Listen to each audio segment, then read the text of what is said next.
Traders diary में स्वागत है आपका। नमस्कार, मैं हूं आशीष चतुर्वेदी और नमस्कार, मैं हूं वरुण दुबे। ट्रेडर्स डायरी में रोज की तरह हम आपको बताएंगे 20 दमदार ट्रेडिंग के आइडियाज़, लेकिन उसके पहले देख लेते हैं कि एक बार क्यूज कैसे देखे जा रहे हैं। सिंगापुर निफ्टी सुबह सुबह अगर आप देखेंगे तो 150 पॉइंट के आसपास की तेज़ी दिखा रहा है, तो मजबूत संकेत सिंगापुर निफ्टी से आ रहे हैं। और वो इसलिए है क्योंकि ओवरनाइट यूएस के मार्केट्स में जोरदार तेजी देखने मिली। इनफैक्ट 2022 की यानी कि इस साल की शुरुआत से अब तक के अगर आप देखेंगे तो सबसे बेहतरीन ट्रेडिंग सेशन जो है यूएस के मार्केट्स में देखने मिला है, जहाँ करीब 1 से 1.5% के आसपास के गेंस है। और खासकर नैस्डैक को देखिए स्टैंड आउट कर रहा है 3% के आसपास के गेंस के साथ। डाउ फ्यूचर्स आज सुबह वहाँ भी अच्छे खासे ट्रेड्स देखने मिल रहे हैं, तेज़ी मेरे ख्याल से वहाँ भी देखी जा रही है। तो कहीं से कहीं तक मंदी के संकेत जो है वो बिल्कुल नहीं है, माफ़ कीजिएगा। डाउ फ्यूचर और नैस्डैक फ्यूचर जो है हल्के लाल निशान में है, नो डाउट थोड़ी बहुत प्रॉफिट बुकिंग है, ज़्यादा नहीं है। एशिया के मार्केट्स कुछ बंद है, कुछ जो खुले हैं निकाई जैसे मार्केट्स, वहाँ पे अच्छा खासा ट्रेड देखने मिल रहा है। देखिए करीब 220 पॉइंट के आसपास की तेज़ी है। तो ये तो ग्लोबल मार्केट का हाल है, लेकिन इसके साथ साथ अगर आप देखेंगे तो हमारे लिए बड़ा ट्रिगर तो बजट का है, और कल आने वाला है बजट। उसके पहले आपको काफ़ी सारे वाइल्ड मूव्स जो है आज मार्केट्स में देखने मिल सकते हैं। लेकिन इसके साथ एक दिक्कत की बात जो है वो एफआईएस की बिकवाली है। बिल्कुल रुक नहीं रही है, रुकने का नाम नहीं ले रहे। ये क्यों बेचे जा रहे हैं तो भगवान जाने, लेकिन जिस स्पीड से ये बेच रहे हैं वो एक दिक्कत की बात है। अगर डीआईएस ने नहीं खरीदा तो आज दिक्कत हो सकती है। अभी तक तो गौरतलब है कि डीआईएस खरीद रहे हैं, लेट्स सी क्या होता है। तो ये एक ही पॉइंट है जो शायद थोड़ा डरा रहा है, और वो है एफआईएस की बिकवाली। अगर इसको छोड़ देंगे तो कहीं से कहीं तक दिक्कत की बात एटलीस्ट आज के ट्रेडिंग सेशन में तो नहीं दिखाई दे रही है। वरुण, एक बात खास है, अब जो ये डर की बात कर रहे हैं ना कि एफआईएस की बिकवाली, ये कहीं ना कहीं अगर आप देखें ना, बाजार ने से डरना छोड़ दिया है ना। एक समय ऐसा था जब निवेशक बिकवाली करते तो भारतीय बाजारों पे बड़ा भारी इंपैक्ट पड़ता था, लेकिन अगर आप देखें तो अब डीआईएस का भरोसा है। साथ में जो तीसरी महाशक्ति कही जाने वाली रिटेल ट्रेडर्स हैं, उनकी तरफ से भी भरपूर पैसा आ रहा है। तो रिएक्शन आता है नो डाउट कि 5,000, 6,000, 7,000 करोड़ की जब ये बिकवाली करते हैं, हल्का दबाव आता है, लेकिन कोई बड़ी ऐसी चिंता देखने को नहीं मिलती, बड़ा ब्रेकडाउन इंडेक्स लेवल पर नहीं देखने को मिलता है। ये जो डर अब खत्म हो गया। लेकिन क्या है ना आशीष की 5-5, 6-6 हज़ार करोड़ के आसपास बेचेंगे ना तो थोड़े दिन तो अच्छा लगता है कि हाँ ठीक है बेच रहे हैं। जब ये लगातार बेचते जाते हैं ना, फिर एक दिन वो डर ऐसा आता है ना कि 600 पॉइंट निफ्टी का ले जाता है। और ये सबसे बड़ी दिक्कत की बात है। इसके लिए मैं कह रहा हूँ कि वो दिन आज हो सकता है, कल हो सकता है, परसों हो सकता है, यू नेवर नो कब होगा। लेकिन अगर इस स्पीड से बेचते गए ना तो किसी दिन आप देखेंगे कि निफ्टी में 400 पॉइंट एक ही दिन में निकल जाएगा। और वो डर है जो कि शायद आपको ट्रेड करने नहीं देता। तो ये जो डर है क्या आपकी लिस्ट में भी रिफ्लेक्ट हो रहा है? कोई आज के लिए नहीं है, आज के लिए तो नहीं है। आज के लिए वो कब आएगा पता नहीं, वो हो सकता है आज आए, वो कब आएगा उसको हमको अंदाजा लगाना बहुत मुश्किल है। इसके लिए मैं कह रहा हूँ ये रुकना चाहिए। अगर ये नहीं रुका ना तो दिक्कत हो जाएगी। एग्जैक्टली। तो इसके लिए तो चलिए आज तो फिर खरीदारी के ही कॉल्स है, और बजट के पहले तो वैसे भी बेच के जाना नहीं है। तो शुरू करें आशीष? कैश शुरुआत कर लेते हैं। चलिए मैं बताता हूँ आपको। कैश का काउंटर बेसिकली बजट से रिलेटेड ही काउंटर है ये, और ये है पीएनबी गिल्ड्स का काउंटर। अमूमन अगर आप देखेंगे तो ये काउंटर 2-3 दिन ही चलता है। बजट के दिन चलेगा, आरबीआई की पॉलिसी के दिन चलेगा, उसके अलावा अगर आप देखेंगे तो ये काउंटर ठंडा रहता है। तो इसको चुनने के पीछे रीज़न क्या है? देखिए इंडिया के जो बॉन्ड मार्केट्स है ना, अभी तक उसको ग्लोबल बॉन्ड मार्केट्स में शामिल नहीं किया गया है। आपको याद होगा पिछले साल मॉर्गन स्टैनली की एक रिपोर्ट आई थी जहाँ पे कहा गया था कि FY20 यानी कि 2022 में इंडियन बॉन्ड मार्केट्स को ग्लोबल बॉन्ड मार्केट्स में शामिल किया जाएगा, और उसके चलते काफ़ी बड़ा इन्फ्लो जो है इंडियन बॉन्ड मार्केट्स में आ सकता है। और इनफैक्ट मैं जितनी भी रिपोर्ट्स पढ़ रहा था बजट को रिलेटेड, सबके सब ये कह रहे थे कि हो सकता है कि बजट में बॉन्ड मार्केट को रिलेटेड काफ़ी बड़े अनाउंसमेंट हो, और खासकर ग्लोबल बॉन्ड मार्केट के साथ अलाइन करने के लिए कुछ अनाउंसमेंट निकल के आ सकते हैं। अगर ये अनाउंसमेंट निकल के आए तो इसका एक बड़ा इम्पैक्ट जो है, देखिए फाइनेंशियली या फिर बुक्स पे कितना बड़ा इम्पैक्ट पीएनबी गिल्ड्स के आएगा ये क्वांटिफाई करना काफ़ी मुश्किल है, लेकिन सेंटिमेंटल इम्पैक्ट जो है वो यहाँ पे देखने मिल सकता है। 75 के जो मैंने आपको लक्ष्य दिए हैं, यहाँ से करीब 10-11 रुपये के आसपास का अपसाइड है। ये ट्रेड सिर्फ आज का नहीं है, आज और कल का है, और वो भी कल एंड ऑफ डे तक का। अगर बॉन्ड मार्केट को रिलेटेड कोई बड़े अनाउंसमेंट आते हैं तो यहाँ पे आपको बड़ा अपमूव देखने मिलेगा, तब आप अपना प्रॉफिट बुक कर सकते हैं। 61 के आसपास का स्टॉप लॉस रखिए, स्टॉप लॉस भी थोड़ा डीप है और टारगेट भी थोड़ा ऊपर है 75 के आसपास का। ये आज और कल के लिए ट्रेडिंग है, यहाँ पे नजर रखिएगा। अगर बॉन्ड मार्केट को रिलेटेड कोई भी डेवलपमेंट आए तो यहाँ पे भरपूर तेजी बन सकती है। इसके लिए पहला काउंटर जो मेरा है वो है पीएनबी गिल्ड्स का। एक बदलाव मैं आपकी लिस्ट में रोज लगातार देख रहा हूँ कि धीरे धीरे सरकारी कंपनीज पर आप कुछ ज्यादा ही बुलिश हो रहे हैं वरुण, ये कैसे हो रहा है और क्यों हो रहा है? देखिए बजट सामने आ रहा है, सबसे बड़ी बात तो ये है। काफ़ी सारे अनाउंसमेंट जो है इस पूरे सेगमेंट या सेक्टर को लेके हो सकता है आशीष। इसके लिए कहीं ना कहीं सरकारी कंपनी रोज मैं देख रहा हूँ 2-2 3-3 स्टॉक सरकारी है ना। तो वही चेरी पिक करना है आपको कि कौन से अच्छी कंपनी है जिन पे एक्चुअली आपको इम्पैक्ट देखने मिले। और कैसा है ना आशीष, अगर कुछ नहीं भी आया तो कुछ बिगड़ने वाला नहीं है। Exactly. तो ऐसे स्टॉक्स आपको लेके चल। तो चलिए कैश का स्टॉक मैं आपको बताता हूँ। चुना है सियाराम सिल्क मिल। टेक्सटाइल स्पेस बहुत ज़्यादा पसंद है, नतीजाएं दमदार हर पैमाने पर देखें, आय मुनाफा एबिटा मार्जिन किसी भी लिहाज से आप देखें नतीजे बहुत शानदार हैं। स्टॉक रुकने वाला है नहीं। 477 रुपये का पहला हर्डल है, उसको भी पार कर जाएगा। 430 रुपये का आप लगाइए स्टॉप लॉस लिस्ट को। आगे बढ़ाते हैं, अगली हमारी कैटेगरी फ्यूचर्स की, और फ्यूचर्स में भी नतीजे वाला स्टॉक चुना है। ढेर सारे नतीजे वाले स्टॉक्स हैं, तो आज मेहनत थोड़ी कम किया मैंने, वरुण पहले बता दूं। IDFC फर्स्ट बैंक, यहाँ पर अगर आप देखें तो कंपनी के नतीजे मुझे अच्छे लग रहे हैं। इनफैक्ट मैं मान रहा हूँ कि ना कि सिर्फ आज इंट्राडे इम्पैक्ट, इनफैक्ट हो सकता है कि अगले कुछ दिनों में भी ये जो स्टॉक है आपको अच्छा प्रदर्शन दिखाए। तो IDFC फर्स्ट बैंक यहाँ पर फ्यूचर्स में करेंगे खरीदारी 49 के लक्ष्य के लिए। 46 रुपये 20 पैसे का लगाएंगे इंट्राडे के लिए टाइट स्टॉप लॉस। चलिए मेरे तरफ से भी फ्यूचर्स में एक नतीजे वाला ही स्टॉक है, और वो भी banking AU small finance bank. यहाँ पे आपको खरीदारी करना है। नतीजे काफ़ी बेहतरीन है। एनआईआर 30% बढ़ा है, मुनाफा 68% बढ़ा है, ग्रॉस NPS में कमी आई है, 3.2 से 2.6% के आसपास निकल के आई है। इनफैक्ट अगर इसमें RBI का जो एडजस्टमेंट हुआ है वो नहीं होता तो शायद ग्रॉस NPS और भी कम होते हैं। इस तरह की जो ओवरऑल एसेट क्वालिटी है इस कंपनी की अच्छी है। तो मेरे ख्याल से इसके चलते आज यहाँ पे अच्छी खासी तेज़ी बन सकती है। फ्यूचर में आप खरीदारी कर सकते हैं 1320 के लक्ष्य के लिए। 1240 का आपको रखना है स्टॉप लॉस। इनफैक्ट पिछले कुछ दिनों में अगर आप देखेंगे ना 5-10 दिन में, तो ये 1250 से 1300 के बीच में कंसोलिडेट कर रहा है। 1270 के आसपास की पिछली क्लोजिंग थी। अगर इसने आज ब्रेकआउट दे दिया 1300 के ऊपर, तो फिर ये 1300 के नीचे नहीं आने वाला है, फिर ये उसके ऊपर ही ट्रेड करता रहेगा। इस तरह का चार्ट पैटर्न जो है इस काउंटर का देखने मिल रहा है। आशी अगर आपको वक्त मिले ना तो इस काउंटर का चार्ट पैटर्न जाके देखना, आपको समझ में आएगा कि कंसोलिडेट कर रहा है। अगर ब्रेकआउट दे दिया और 1300 के ऊपर आज क्लोजिंग हो गई तो स्टॉक सीधे 1500 के आसपास निकल सकता है। इस तरह का चार्ट पैटर्न है। चलिए ऑप्शंस के जरिए जो स्टॉक खरीदना है वो है इन्फोसिस का। ओवरनाइट अगर आप देखेंगे तो IT काउंटर्स में जोरदार तेजी देखने मिली थी। इन कंपनीज के ADR GDR में आप देखिएगा किस तरह के गेंस थे, और पिछले ट्रेडिंग सेशन में नैस्डैक में अच्छी खासी तेजी थी। हमारे यहाँ भी पिछले ट्रेडिंग सेशन में IT काउंटर से सपोर्ट मिला था, आज फर्दर सपोर्ट मिलेगा। इसके लिए 1700 का जो कॉल ऑप्शन है इन्फोसिस का खरीद के चलेगा। 65 के आसपास के लक्ष्य देखने मिलेंगे। 46 का स्टॉप लॉस रखना है। ऑप्शंस भी देखिए, मैंने भी नतीजे वाला स्टॉक चुना। इनफैक्ट सिर्फ नतीजों के अलावा क्या चुना है वो बताइए। सिर्फ 2 स्टॉक है जो नतीजों के अलावा चुने, बाकी के 8 के 8 स्टॉक नतीजों के दम पर चुने। बहुत कम दिन ऐसे होते हैं ना वरुण, जब इतने ढेर सारे ऑप्शंस आपको मिले। तो इसमें BEL का ऑप्शन हमने खरीदा 210 रुपये का कॉल ऑप्शन, यहाँ पर खरीदेंगे करीब 14 रुपये के लक्ष्य के लिए। 10 रुपये के आसपास की शुक्रवार की बंदी है। 2 दिन की वैल्यू कम हो जाएगी, तो अगर आज देखें तो थोड़ा सा और सस्ता मिल सकता है। 7 रुपये 20 पैसे का आप लगाइए स्टॉप लॉस। बढ़िया उछाल यहाँ पर देखने को मिलेगा। तो चलिए ऑप्शंस के कॉल्स तो हो गए डिस्कस। अगली हमारी कैटेगरी है टेक्नो और फंडा पिक। ओके, टेक्निकल स्टॉक है KDDL। यहाँ पे आपको खरीदारी करना है। पिछले कुछ ट्रेडिंग सेशन में अगर आप देखेंगे तो निश्चित तौर से अच्छी खरीदारी इस काउंटर में आ रही थी, लेकिन धीरे धीरे खरीदारी आ रही थी। फ्राइडे के ट्रेडिंग सेशन में आखिरी मिनटों में इस काउंटर में अच्छी खरीदारी आई, और वो इसलिए था क्योंकि नतीजे आए इस कंपनी को। नतीजे देखिए किस तरह के बेहतरीन नतीजे इस कंपनी ने पेश किए हैं।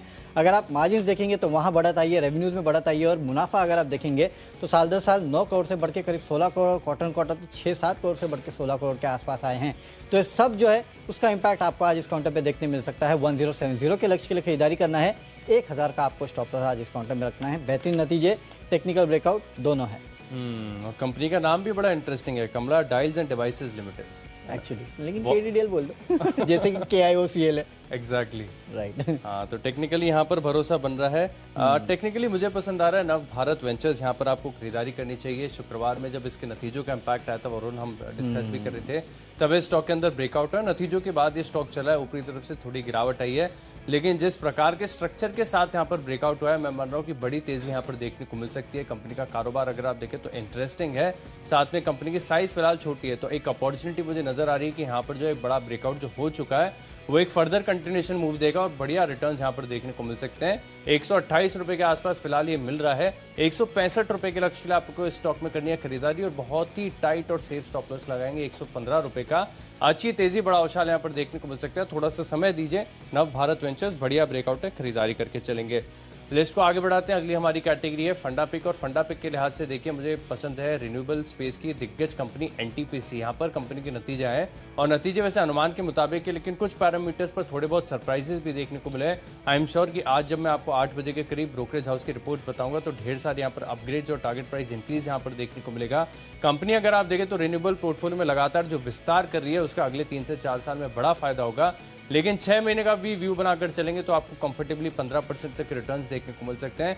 ज़्यादा होल्ड करेंगे तो डिविडेंड यील्ड भी आकर्षक है, बढ़िया खरीदारी करने का मौका है। 160 का लक्ष्य है, ज़्यादा से ज़्यादा 6 महीने का समय देना होगा। 6 महीने में 15% कम है कि ज़्यादा है इसके लिए? देखो, साल में आपको फिक्स इनकम देता है 7-7.5%, वो भी बेस्ट से बेस्ट है ना। वैसे मिलेगा आपको 5.5 से 6%। साल में 15% शांति का अगर मिल जाए ना, उससे बेहतर कुछ नहीं है। एनटीपीसी के लिए बहुत है ना ये, बहुत वैसे भी। बढ़िया। चलता नहीं है 15%, 10 साल में नहीं चलता ये। आईटीसी के लिए कैसा होगा 15% साल का? नहीं चलेगा, क्लोजिंग वहीं पे आएगी वापस 210 को 211। चले ठीक है, आगे बढ़ते और फंडा पिक मेरा जो है वो बता देता, और वो है इंडसइंड बैंक। नतीजे आए इस बैंक के, और नतीजे इस बैंक के काफ़ी बेहतरीन है। एनआई 11% बढ़े हैं, और यहाँ मुनाफा जो है उसमें 50% के आसपास की बढ़ोतरी देखने मिली है। ग्रॉस एनपीए जो है उसमें कमी है 2.77 से गिर के 2.48 के आसपास। तो इंडसइंड बैंक से बेहतरीन नतीजों के चलते आज यहाँ ट्रेडिंग के मौके बनते हैं। 930 के लक्ष्य के लिए खरीदारी करना है, 890 का यहाँ पे एक स्ट्रिक्ट स्टॉप लॉस इस काउंटर पर रखिएगा। अब चलते हैं अगले काउंटर जो कि निवेश का काउंटर। निवेश के चलते एक रेटिंग एजेंसी क्रिसिल मुझे पसंद आ रही है। वैसे तो कैर के आपने नतीजे देखे, काफ़ी कमज़ोर नतीजे थे, लेकिन कैर को आप भूल जाइए, क्योंकि ब्रोकरेज हाउसेस को पहले से पता था कि इसके नतीजे कमज़ोर आएंगे। इसके लिए जितने ब्रोकरेज हाउसेस की पिक्स थे उसमें क्रिसिल शामिल था, और क्रिसिल के नतीजे आने वाले हफ्तों में आएंगे, और इसके नतीजे काफ़ी बेहतरीन रहने वाले हैं।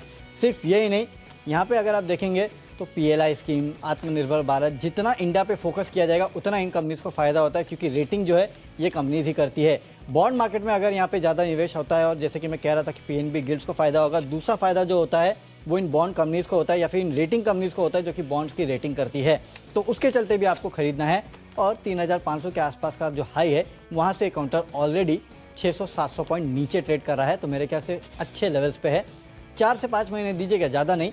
3300 के आसपास के लेवल जो आपको क्रिसिल में देखने मिल सकता है। याद रखिए, जब ये चलना शुरू होते हैं तो बड़े बड़े मूव्स देते हैं, इसके लिए आपको यहाँ पे नजर रखना है। तो इन्वेस्टमेंट के तौर पे क्रिसिल में आपको करनी है खरीदारी।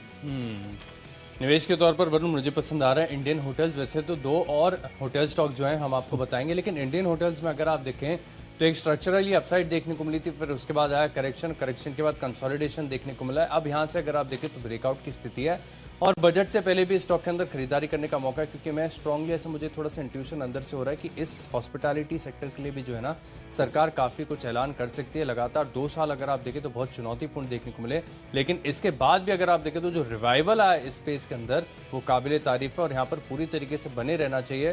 पैरेंटेज का तो नो डाउट है, फंडामेंटल्स बहुत शानदार है। 9 से 12 महीने का समय देना है।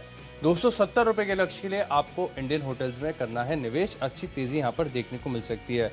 लिस्ट को आगे बढ़ाते हैं। अगली हमारी कैटेगरी है खबरों के दम पर, और खबरों के दम पर नहीं, नतीजों के दम पर मैंने स्टॉक चुना है ओलेक्ट्रा ग्रीन टेक। यहाँ पर आपको खरीदारी करनी है। इनफैक्ट जेबीएम ऑटो हो, ओलेक्ट्रा ग्रीन टेक हो, टाटा मोटर्स हो, सभी ईवी स्पेस की जुड़ी कंपनीज लगातार हमने हर बार आपको बताई निवेश के तौर पर, टेक्नोपिक के तौर पर लक्ष्य भी हासिल हुआ, लगातार बड़ी तेजी देखने को मिली। अब साल दर साल हर पैमाने पर अगर आप ओलेक्ट्रा के नतीजे देखें तो आपको बहुत अच्छा लगेगा, और ओवरऑल अगर जो ग्रोथ है बहुत शानदार आई है। तो 832 रुपए का लक्ष्य है, 777 का लगाइए स्टॉप लॉस। चलिए, खबरों के दम पे जो स्टॉक मुझे पसंद है वो है हैप्पीएस्ट माइंड। इस कंपनी के नतीजे आए हैं और नतीजे अच्छे लग रहे हैं। रेवेन्यूज देखिए 7.5% बढ़े हैं, एबिटा 14% बढ़ा है, और मुनाफे में 10% के आसपास की बढ़ोतरी हुई है।